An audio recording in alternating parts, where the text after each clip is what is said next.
अस्सलाम वालेकुम बच्चों, उम्मीद आप बखैर होंगे। आपके असबाब का सिलसिला शुरू करते हुए आज मैं पढ़ाऊंगी आपको परवीन शाकिर की लिखी हुई गज़ल बारिश हुई तो फूलों के तन चाक हो गए। ये गुलजार उर्दू किताब के आखिरी गज़ल है। इसके बाद मैं नज़म पढ़ाऊंगी। ये 10वीं गज़ल है, उसके बाद आपको नज़म पढ़ाऊंगी। ठीक है, आप मेरे साथ इस वीडियो में बने रहें ताकि आपको एक एक शेर की तशरीह अच्छी तरह समझ में आ जाए, सवाल जवाब अच्छी तरह समझ में आ जाए और आप अपने एक एक सवालों के जवाब आसानी से दे पाएँ। आप अपने दोस्तों को ये वीडियो ज़रूर शेयर करें ताकि आपके दोस्त भी इससे फ़ायदा हासिल कर सकें। अब मैं पढ़ाती हूँ परवीन शाकिर की हालात ज़िंदगी, उसके बाद इनकी लिखी हुई गज़ल पढ़ाऊँगी। बिस्मिल्लाहिर्रहमानिर्रहीम। 1952 इनकी पैदाइश है और 1994 में इनका इंतकाल हुआ। परवीन शाकिर उर्दू की मशहूर शायरा हैं। उनकी विलादत कराची में हुई। इतने दिन से तो मैं शायर के बारे में पढ़ा रही थी, जितना भी आपने नज़म गज़ल सब पढ़ा शायर के बारे में, ये एक शायरा हैं। परवीन शाकिर उर्दू की मशहूर शायरा हैं। उनकी विलादत कराची में हुई। उन्होंने अंग्रेज़ी में एमए करके लसानियात और बैंक एडमिनिस्ट्रेशन में भी एमए किया। 9 साल तक तदरीस के फ़राइज़ अंजाम देने के बाद पाकिस्तान सिविल सर्विस ज्वाइन करके कस्टम डिपार्टमेंट में आला अहदे पर फाइज रहीं। 9 साल तक उन्होंने तदरीस का यानी टीचर का काम किया, पढ़ाती रहीं। उसके बाद उन्होंने क्या किया, पाकिस्तान सिविल सर्विस ज्वाइन करके कस्टम डिपार्टमेंट में आला अहदे पर फाइज रहीं। इनके कलाम का पहला मजमूआ खुशबू 1976 ईस्वी में मंजर आम पर आया। इसके बाद 1980 ईस्वी में सदबर्ग, 1990 में खुद कलामी और इफ्कार शाये हुए। 1996 ईस्वी में माह तमाम के नाम से उनका कुल्लियात शाया हुआ। 1990 में उन्हें पाकिस्तान के आला तरीन एजाज निशान इम्तियाज से नवाजा गया। परवीन शाकिर की शायरी निस्वानी एहसासात, कैफियत और जज्बात की अक्कासी करती है। परवीन शाकिर की जो शायरी है निस्वानी एहसासात यानी औरतों के एहसासात, उसकी कैफियत और उनके जज्बात की अक्कासी करती है। आइए अब इनके लिखी हुई गज़ल पढ़ते हैं। बारिश हुई तो फूलों के तन चाक हो गए, मौसम के हाथ भीग के सफ़ाक हो गए। जब बारिश होती है तो क्या होता है, जो फूल खिले होते हैं बारिश की चोट से क्या होते हैं, वो टूट टूट के बिखर जाते हैं। तो इसी पर यहाँ पर क्या बोला कि इसके क्या हो गए, तन चाक हो गए यानी टूट के बिखर गए। और मौसम के हाथ भीग के सफ़ाक हो गए यानी बारिश के जुल्म से क्या हो गए, वो सफ़ाक हो गए, उसमें जुल्म में बारिश के जुल्म में आ गए। बादल को क्या खबर है कि बारिश की चाह में कैसे बुलंद बाला शजर खाक हो गए। अब बादल को ये खबर नहीं है कि बारिश की चाह में बड़े बड़े जो पेड़ हैं वो क्या होते हैं, सूख जाते हैं, पानी के इंतज़ार में सूख जाते हैं और बड़े बड़े तनावर दरख्त जो है पानी ना मिलने की वजह से सूख कर ज़मीन में मिल जाते हैं, खाक हो जाते हैं। तो बादल को इस बात की खबर ही नहीं है।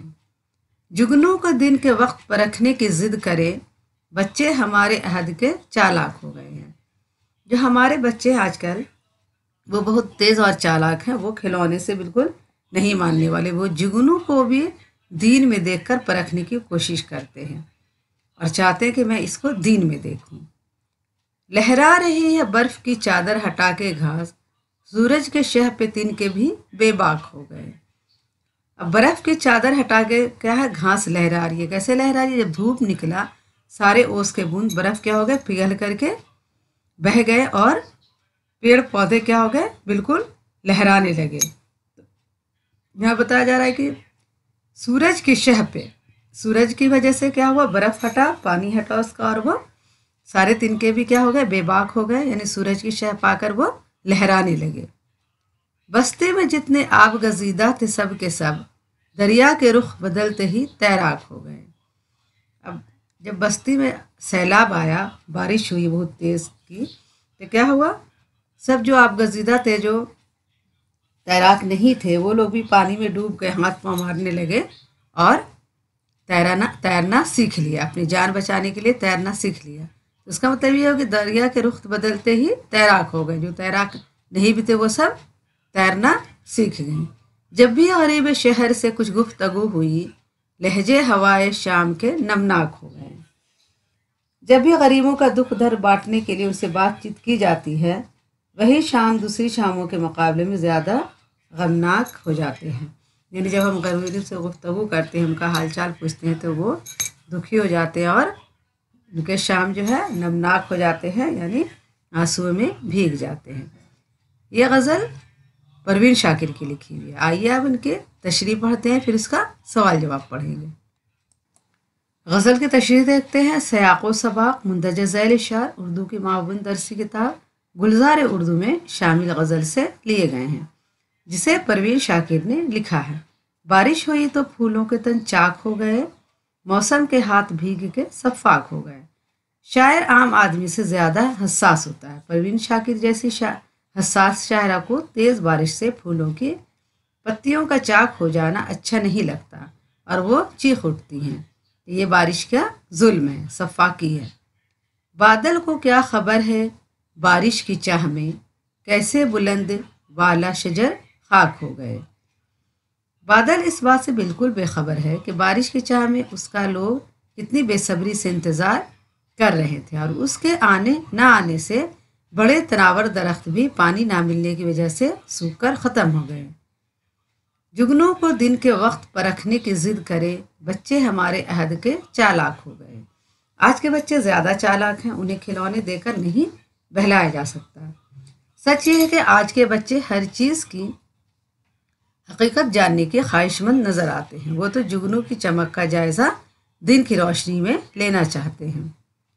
لہرا رہی ہے برف کی چادر ہٹا کے گھاس، سورج کی شہ پہ تن کے بھی بے باک ہو گئے۔ گھاس پر پڑے شبنم کے قطرے سورج کی گرمی پا کر اڑ گئے اور اس طرح گھاس تر و تازہ نظر آنے لگی۔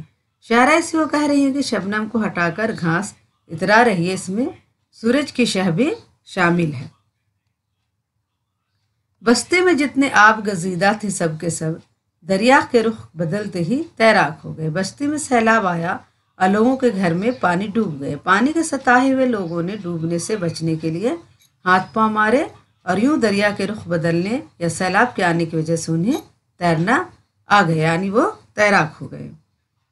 جب بھی غریب یا شہر سے کچھ گفتگو ہوئی، لہجے ہوائے شام کے نمناک ہو گئے۔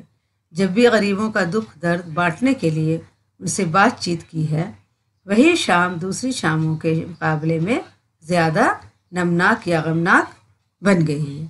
آئیے اب سوال جواب دیکھتے ہیں۔ مطلب میں شاعرہ نے کیا بات کہنا چاہی ہے؟ جواب لکھیں گے۔ مطلب میں شاعرہ بارش کی وجہ سے پھولوں کے بکھرنے اور ٹوٹنے کو موسم کی صفاقی قرار دے رہی ہے۔ سوال 2 ہے، درج ذیل تراکیب اضافی ہیں یا توصیفی؟ غریب شہر ہوائے شام، جواب لکھیں گے مندرجہ ذیل بالا تراکیب اضافی ہیں۔ یہ غریب شہر اور ہوائے شام یہ کیا ہے؟ اضافی ہیں یا توصیفی ہیں؟ تو مندرجہ ذیل بالا تراکیب اضافی ہیں، یہ کیا ہے؟ اضافی ہیں۔ سوال 3 ہے، اس غزل کی خوبیاں بیان کیجیے۔ جواب لکھیں گے اس غزل میں روایتی انداز سے ہٹ کر بات کہی گئی ہے۔ شاعرہ نے اپنے احساسات کو مؤثر انداز میں پیش کیا ہے۔ بارش سے پھولوں کی پتیوں کا پارا پارا ہونا، بارش نہ ہونے سے درختوں کا سوکھنا، اس دور کے بچوں کا دن کی روشنی میں جگنوں کو پرکھنے کی ضد کرنا، شبنم کے قطروں کے اڑ جانے کے بعد سبزہ کی تازگی کو سورج کی مدد قرار دینا، سیلاب کی تباہ کاری میں اہل بستی کا تیراک بن جانا، غریب شہر سے گفتگو کے بعد ہوائے شام کا نمناک ہو جانا، ان سب میں حساس شاعرہ کے محسوسات اور باریک بینی کا پتہ چلتا ہے۔ پروین شاکرہ کی یہ غزل یقیناً ایک نئی جہت کی طرف اشارہ کرتی ہے۔ یہ آپ کا آخری غزل ہے۔ انشاءاللہ پھر میں اس کے بعد نظم پڑھاؤں گی، اور نظم کیا ہے، نظم کسے کہتے ہیں، یہ بھی بتاؤں گی۔ آپ کے لیے اللہ حافظ ہے، پھر اگلی ویڈیو ملاقات کریں گے۔ اللہ حافظ۔